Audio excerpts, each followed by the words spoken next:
बिस्मिल्लाहिर्रहमानिर्रहीम। मैं हूँ नौशरवान। आप देख रहे हैं लर्निंग साइड। आपको अंसारी फ़िज़िक्स में खुशामदीद कहते हैं।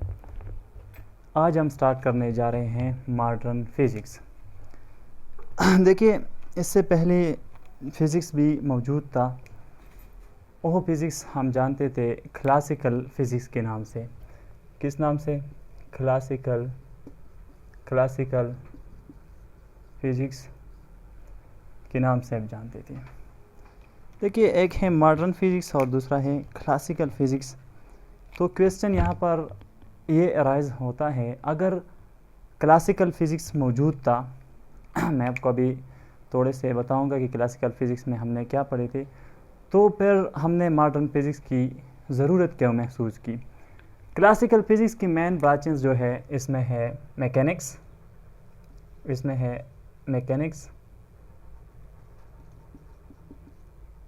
इसके बाद इसमें है ऑप्टिक्स एंड वेव्स। ये एक बड़ा ब्रांच है क्लासिकल फ़िज़िक्स का। इसके अलावा इलेक्ट्रोमैग्नेटिज़म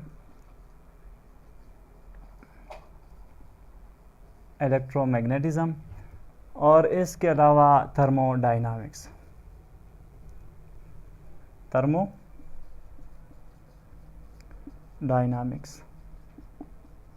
19वीं सदी तक हमने इस चीज़ों को पढ़ा था और काफ़ी अबूर भी हमारे इन चीज़ों पर हासिल था।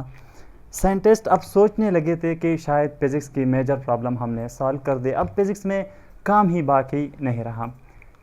देखिए, मैकेनिक्स में हम क्या पढ़ते हैं? ज़्यादातर न्यूटन लॉज ऑफ मोशन पढ़ते हैं, Newton laws of universal gravitational पढ़ते हैं। इसमें हम पढ़ते हैं motion of things, cars motion, या इसके अलावा प्लानिटरी मोशन, सन्स की जो मोशन है, अर्थ की जो मोशन है, मून की जो मोशन है, ये बारिश का जो बरसना है, पत्तियों का गिरना है, जो दिन रात का आना है, ये सारी चीज़ें हम मैकेनिक्स में पढ़ते हैं। इसके लिए फार्मूले भी बनाए गए हैं, इसके लिए रूल्स भी बनाए गए हैं, जो इस रूल्स को हम फिज़िक्स क्लास से जानते हैं। इसमें conservation of momentum, conservation of energy, conservation of linear momentum, conservation of angular momentum, इसके अलावा इसमें है टॉर्क, एक्सेलरेशन, वेलोसिटी, बहुत सारी चीज़ें हमने मैकेनिक्स के अंदर पढ़े हुए हैं।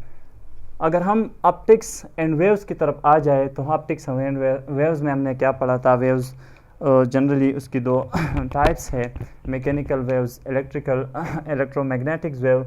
और ऑप्टिक्स में हम लाइट के बारे में पढ़ते हैं तो reflection, interference, diffraction, polarisation of light, etcetera. Light को हमने इलेक्ट्रोमैग्नेटिक वेव्स का नाम दिया था। इसके अलावा इलेक्ट्रोमैग्नेटिज्म में हम पढ़ते हैं इलेक्ट्रिसिटी और मैग्नेटिज्म को हमने कंबाइन किया, और इसमें मैक्सवेल इक्वेशन का बहुत बड़ा रूल्स है। इसके अलावा कॉलम्स लॉ है, एम्पियर्स लॉ है, गॉसेस लॉ है, एंड सो ऑन। बहुत सारे लॉज हमने इसमें यहाँ पर भी पढ़े। बहुत ज़्यादा काम हो गया था यहाँ पे। और हम अगर थर्मोडायनामिक्स की तरफ आ जाए तो first law of thermodynamics, second law of thermodynamics, इसके बेस पे फिर हम डिफाइन करते हैं एंट्रोपी। इसके अलावा रेफ्रिजरेटर जो बने हैं, जो इंजन बने हैं, ये सारी चीज़ें क्या हमने बनाई थी। देखिए, 19वीं सदी तक ये सारी की सारी चीज़ें तकरीबन कवर हो चुकी थी। जिस दुनिया में हम रहे हैं, इनके बारे में हमने बहुत सारी मालूमात हासिल की थी। इनमें मेन कंसर्न चीज़ क्या थी? ज़्यादातर लार्ज ऑब्जेक्ट थे, ऑब्जेक्ट लार्ज थी, एंड वेलोसिटी वर लो। ज़्यादातर क्लासिकल फ़िज़िक्स में हम लार्ज ऑब्जेक्ट की बात करते हैं जिसकी वेलोसिटी बहुत कम हो। कम का मतलब है कि स्पीड ऑफ लाइट से ये मैच नहीं होती, स्पीड ऑफ लाइट से बहुत ज़्यादा कम। अब क्लासिकल फ़िज़िक्स, मैंने पहले ही लेक्चर के इब्तिदा में कहा था, अगर क्लासिकल फ़िज़िक्स मौजूद था, मैकेनिक्स था, ऑप्टिक्स था, इलेक्ट्रोमैग्नेटिज्म था, थर्मोडायनामिक्स था, बहुत सारी चीज़ें थी, तो फिर मॉडर्न फिज़िक्स की ज़रूरत क्यों पेश आई? क्लासिकल फ़िज़िक्स में कुछ फॉल्ट आए। फॉल्ट का मतलब है क्लासिकल फिजिक्स एक जगह दो जगह जहाँ जाकर फेल हो गया। तो साइंटिस्ट ने सोचा अब क्या करना है। जो एग्जिस्टिंग लॉज थे, जब हमने ऑब्जर्वेशन किए, एक्सपेरिमेंट किए और इस एक्सपेरिमेंट की बुनियाद पर हमने एग्जिस्टिंग लॉज से रिजल्ट निकाले, दोनों मैच नहीं हो रहे थे। फर्स्ट वन ये फेल हो रहा था, for object which is moving very fast. Fast mean close to the speed of light. Close to the speed of light. Object, बड़े ऑब्जेक्ट या छोटे ऑब्जेक्ट, मैं ऑब्जेक्ट की बड़े और छोटे होने की बात नहीं कर रहा। जब एक ऑब्जेक्ट ने तकरीबन स्पीड ऑफ लाइट गेन की और हमने फिर इस पर फिज़िक्स की जो क्लासिकल फिज़िक्स की लॉज अप्लाई की तो इसका रिज़ल्ट गलत था। तो यहाँ पर ये क्लासिकल फिज़िक्स फेल हो गया। First one for those object which is moving very high. Second one classical physics fail होता है on atomic level. Atomic level कहाँ पे फेल होता है? एटॉमिक लेवल पे। जब हम इलेक्ट्रॉन की बात करते हैं, प्रोटॉन की, न्यूट्रॉन की, इसके अलावा न्यूक्लियन एक्सेट्रा, इन चीज़ों की जब हम बात करते हैं और इस पे हम क्लासिकल फिज़िक्स के लॉज अप्लाई करते हैं तो ये सही रिज़ल्ट नहीं देता। ऑब्जर्वेशन, एक्सपेरिमेंट और रिज़ल्ट में फ़र्क होता है। तो इसी वजह से इन दो वजूहात की बिना पर हमें क्लासिकल फिज़िक्स से छुटकारा हासिल करना था। क्लासिकल फिज़िक्स एग्जिस्ट नहीं हो रहा था, हमें ज़रूरत पड़ी मॉडर्न फिज़िक्स की। दो ही बड़ी मसले थे, एक थे object which is moving very fast and second one atomic level पे ये क्लासिकल फिज़िक्स फेल हो रहा था। इलेक्ट्रॉन के लिए इसके रिज़ल्ट, प्रोटॉन के लिए इसके रिज़ल्ट, न्यूट्रॉन एंड एटम्स के लिए, जनरली मॉलिक्यूल्स के लिए इसके रिज़ल्ट सही नहीं थे। तो इन दोनों को हल करने के लिए, इन चीज़ों को हल करने के लिए आइंस्टाइन ने रिलेटिविटी का कंसेप्ट दिया।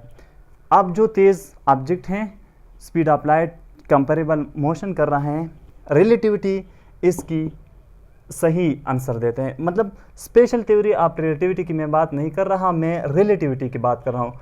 सो ये जो प्रॉब्लम था, the problem of fast moving object was solved by Einstein when he present his theory of relativity.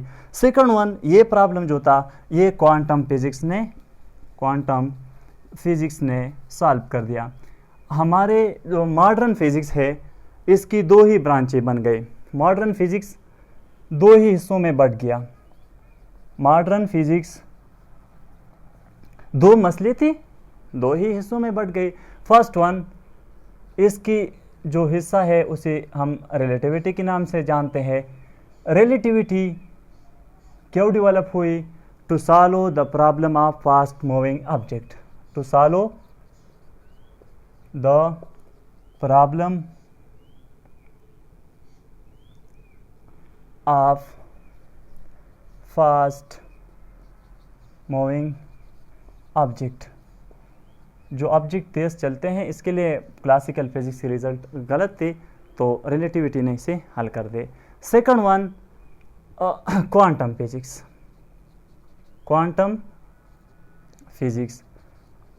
Physics जो सब एटॉमिक लेवल पे क्लासिकल फिजिक्स फेल होता था, इसकी रिजल्ट को सही करने के लिए मतलब क्वांटम फिजिक्स वजूद में आया। To solve the problem of atomic level. इन दोनों मसलों को उन्होंने हल किया। हम साथ साथ ही डिस्कस करेंगे, बहुत सारी चीज़ें आएंगी, नई नई चीज़ें, नई नई कंसेप्ट हैं। हमें अपने नज़रिए को, अपनी सोच को बदलना होगा।